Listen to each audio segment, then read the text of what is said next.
Today we're going to preview Oklahoma versus the Fighting Kale Sandersons. That'd be Iowa State for you non-wrestling fans. And all that's coming up after the bumper. What do you mean you don't subscribe to my son's YouTube channel? Mama, no! Just snap the damn ball, RJ. What's up, kid folk? It's RJ Young. I am not on a step mill. Consider hitting the like and subscribe button because I upload a video every single day. It's always OU related, college football related, sports related. We have a good time. So today we're going to preview number 5, Oklahoma versus not ranked, and you know what? We owe them a whooping, Iowa State. I'll tell you 5 things I know about Iowa State. UCLA is better at quarterback than Iowa State. UCLA has a better rushing attack, if not a better running back, than Iowa State. UCLA has better receivers than Iowa State. And as good as Iowa State's defense seemed to be, it ain't gonna matter if they can't move the ball like UCLA, which is better than Iowa State. Now, I'm drawing these conclusions off of a small sample size because Iowa State's game against South Dakota State got canceled, and they laid an egg against Iowa 13-3. That'd be the Fighting Dan Gables for those of you keeping up with the wrestling mascots. So I'm going to unpack why I feel that this Iowa State squad ain't the same as last year's Iowa State squad. And I know that that's not going to mean a whole lot to some of y'all because y'all just believe, yo, we were looking past Iowa State last year and they jumped up and bite us, can't afford to do that this year. I hear you. I understand that. But before I unpack all of that and tell you why that take, while reasoned, and you know, as a football fan, that's the way you should want to feel. That's the way I'm sure the players feel. They want to go get one back in Ames. Just calm down. I'm going to tell you why. We're going to start with Oklahoma. And the first thing is, Oklahoma has been truly awesome as a defense against trash football teams. Now you know the scores. The scores have been giving up 21 points against UCLA and giving up 14 points against Florida Atlantic. But we've seen good play from the linebackers. We've seen great play from the defensive line. And the secondary, which I thought might be a strength, hasn't been a strength of the defense, and they've been pretty good. Khalil Houghton aside. And I got this stat from Eric Bailey at the Tulsa World, which is pretty good. Through 2 games in 2017, Oklahoma had 10 tackles for loss by 6 different players. Through 2 games in 2018, Oklahoma has 21 tackles for loss by 13 different players. It gets better. Oklahoma has doubled the amount of sacks it had through 2 games last year. This year, 8 sacks in 2018 versus 4 in 2017. And my favorite part about the sacks number is that's 8 sacks by 7 different players, 2 of which play corner, Trey Brown, Trey Norwood. So you're getting production on the defensive side of the ball out of guys like Neville Gallimore, Ronnie Perkins, Kenneth Mann, Kenneth Murray Jr., Curtis Bolton. My goodness, the awakening of Curtis Bolton has been something to behold. Ryan Jones, Trey Brown, Trey Norwood, Parnell Motley and Florida Atlantic, not so much against UCLA, and Brendan Buki Radley Hiles. The 11 have been good, and we're calling it 3-4, we're calling it 4-2-5, but what it is better with Ryan Jones on the field.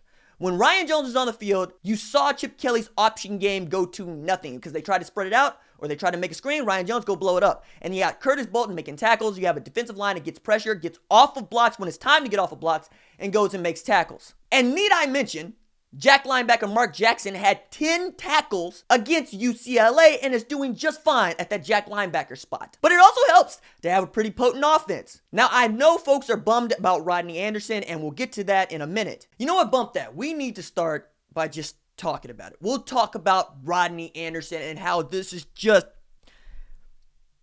it's not fair. Rodney Anderson, man, I made a video last year about Rodney Anderson and his comeback, and I compared him to a Greek tragic hero because he's come back from a broken leg, a fractured vertebrae. It's not fair that he has this knee injury. I mean, Rodney Anderson is an inspiration to so many people, specifically people who have blown out their knees. I've blown out mine, both of them, ACL, MCL. I still walk and it clicks when I move around. My body is as battered as most of you who played sports, football or otherwise. From field hockey to ice hockey, you just know what it means to have an injury, and you know how hard it is to come back from injury. You know how hard it is to not give up on the sport that you love the most. The one where you got up at 4:30 in the morning so you could hit weights at 5 in the morning. Went to practice, went to class, went to practice afterwards, went to sleep, ate right, did all the things that you have to do just to be good at your sport. And then stuff like this happens. You blow out your knee. And then rehab. And what's rehab? Rehab is a test of your ego. It's a test of your pride.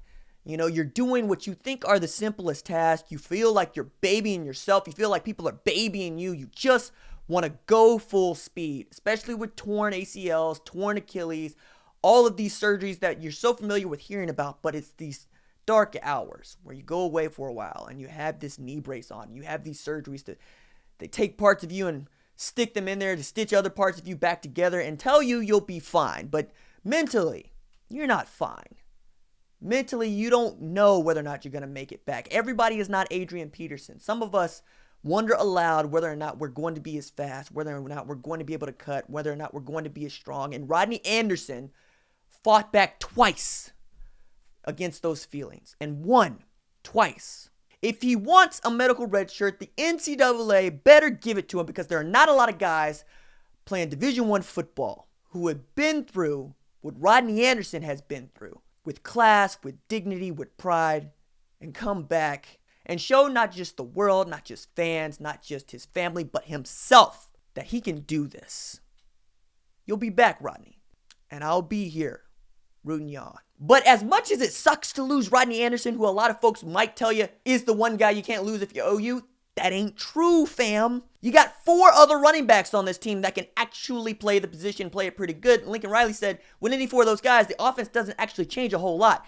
But the guy that you can't lose on the offense plays quarterback. He's QB1. It's Kyler Murray. That guy was responsible for 375 of a total of 485 yards against UCLA. And his stats have been ridiculous through 2 games as Oklahoma's number 1. Kyler Murray has been 28 of 44 for 515 passing yards through 2 games with 5 TDs and 1 pick, and also has 92 yards rushing with 2 TDs. Hat tip to the Walter Camp Player of the Week. But the thing that makes Kyler Murray so dynamic, and one of the reasons why having a different set of running backs beside him is not as big a hit as you might think, is because for every one of these plays that looks like it's blown up, all he does is a David Copperfield act of pure magic. And defensive coordinators can't account for that. You can't scheme for that. That's one of the reasons why as a defensive coordinator, you kind of throw up your hands and say, I hope he doesn't destroy us. But on the outside, you have big play threats in Hollywood Brown and CeeDee Lamb. Each have had 100-yard receiving games and TDs in the first 2 games. But you know that Lee Morris can get open, and you know that Grant Calcaterra can get open. And if Trey Sermon gets back to being the kind of Trey Sermon that we saw last year, the run game picks up where it left off. Remember, Trey Sermon was starting at this time last year, and Rodney Anderson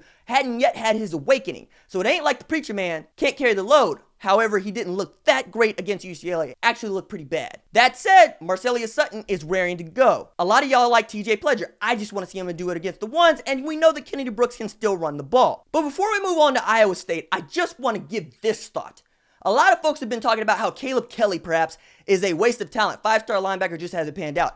Number 1, 2 games into the season, we don't really know that. And number 2, is it that Curtis Bolton could just be better?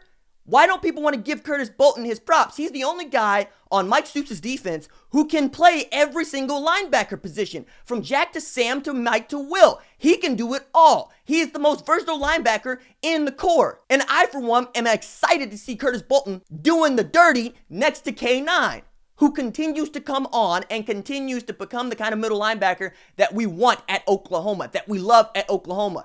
He has an opportunity to be an All-American in 2019 if he continues his progression. He is that good. Now for Iowa State, yes, Iowa State's going to get the full dose because they deserve the full dose because they came to our house and embarrassed us and even had the nerve to plant the flag on us. So Iowa State, you're going to get yours. I don't think it's going to be the test that we all thought it would be, because the guy at quarterback ain't the guy that was playing against Oklahoma. That ain't the guy that Carol Stoops wrote a fan letter to. Matter of fact, Kyle Kemp left the game in the 4th quarter with a knee injury so I can make this joke. And then against Iowa in their rivalry game, he could only come up with 126 yards passing, no TDs. And his backup, a guy named Zeb Nolan, didn't do much better when he came on in relief, going 4 of 10 for 43 yards. Now, yes, we know that Kyle Kemp, who is in his Jason White year of eligibility, has the ability to play, but Zeb Nolan also has the ability to play. For those of you who did not watch Iowa State v. Baylor, because why? Zeb Nolan went 36 of 66 for 533 yards passing against Baylor. So both of those guys have the ability to play, but what I saw against Iowa doesn't scare me. And speaking of not scaring me, one of the 3 best running backs in this league, David Montgomery, didn't look like that guy against Iowa, man. 17 carries for 44 yards. No. And while I'm proud of my fellow Eagle Scout, David Montgomery, he looked like he was third string at Directional State against Iowa, dude. And I understand that Fighting Dan Gables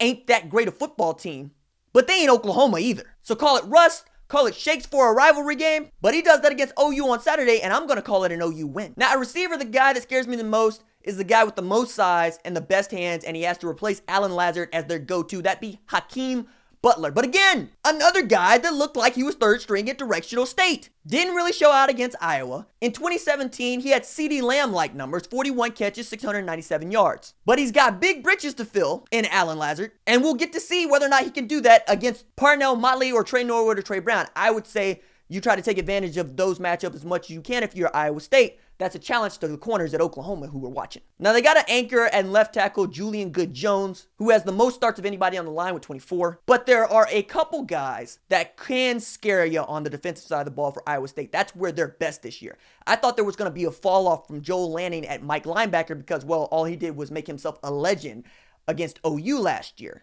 But this kid, Mike Rose, linebacker, came to play. Had 11 tackles and 1 for loss against Iowa. That's the dude that's going to be running around sticking his head in all the time. But he ain't the best player that the Fighting Cael Sandersons boast. That'd be Brian Peavy at corner. This is quite possibly the best defensive back in the league. And for a number of years, he's been playing like he is the active leader among the Fighting Cael Sandersons in starts, tackles, interceptions, and passes defended. So Marquis Brown, this is the guy you get good tape against when the NFL scouts are coming to watch the game in Ames. And the guy that a lot of people who just aren't going to study Iowa State are going to miss is defensive end Jaquan Bailey. This is the kind of guy that we would love Ronnie Perkins to be in a couple of years. He's that good. Last year, Jaquan Bailey had 7 sacks. Perspective, Obo had 8, and he was Defensive Player of the Year. And those 7 sacks are the 4th best in single season history for the Fighting Cael Sandersons. But I think Oklahoma can do what it's been doing, which is create an edge with special teams, particularly with an anemic punter in Corey Dunn, whose first 3 punts against the Fighting Dan Gables netted 27 yards. But he also had a long of 58 yards and had a punt down inside the 6. But the last thing you want your punter to be labeled as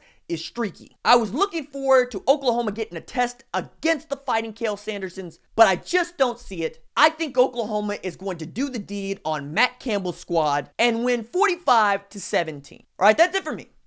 Deuces.